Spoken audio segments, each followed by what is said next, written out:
قدیم فلسفہ سادی نے دائمی زندگی کے راز کو اس کہانی کے ذریعے بیان کیا ہے۔ تاریخ کے اوراق میں ایک نوجوان شہزادے کی حکایت ملتی ہے جس نے اپنی رعایا سے محبت اور ہمدردی کے ساتھ تخت سنبھالا۔ شاہی خزانہ جو اس کے اجداد نے جمع کیا تھا اسے محفوظ رکھنے کی بجائے شہزادے نے اپنی مملکت میں سرمایہ کاری کرنے کا فیصلہ کیا۔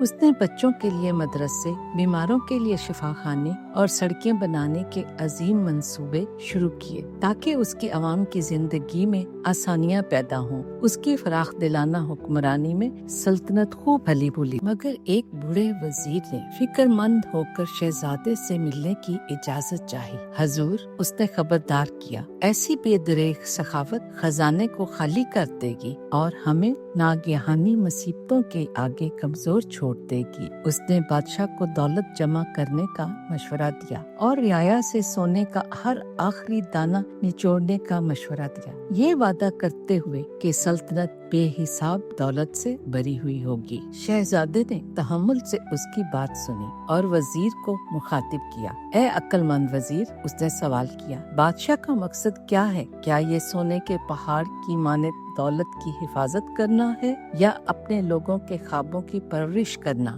تاریخ میں بے شمار بادشاہوں نے دولت جمع کرنے اور فتوحات کے لیے کام کیا، ان میں سے کتنے بادشاہوں کے نام آج بھی یاد ہیں؟ وزیر تاریخ کی کتابوں کو ذہن میں لا کر صرف چند بادشاہوں کے نام یاد کر سکا، مگر جن کے نام آج بھی یادگار ہیں جیسے کہ حمورابی، سکندر اعظم، سائرس، وہ اپنی دولت کی وجہ سے نہیں بلکہ اپنے عوام پر ان کے اثرات کی بدولت یاد کیے جاتے ہیں۔ حضور، اس نے اعتراف کیا، میں نے اپنی مشاورت میں خطا کی ہے۔ بادشاہ کی حقیقی دولت سونے میں نہیں بلکہ اس کی رعایا کی محبت اور وفاداری میں ہے۔ شہزادے نے مسکراتے ہوئے کہا، درست فرمایا اے وزیر، عقل مند انسان جانتا ہے کہ حقیقی دولت عارضی دولت میں نہیں بلکہ دوسروں کی زندگیوں میں مثبت اور دیرپا اثر ڈالنے میں ہوتی ہے۔ جو نوجوان بادشاہ نے اپنی رعایا پر عدل و انصاف اور شفقت کے ساتھ حکومت جاری رکھی، سلطنت پھلی پھولی، خزانے کی دولت کی وجہ سے نہیں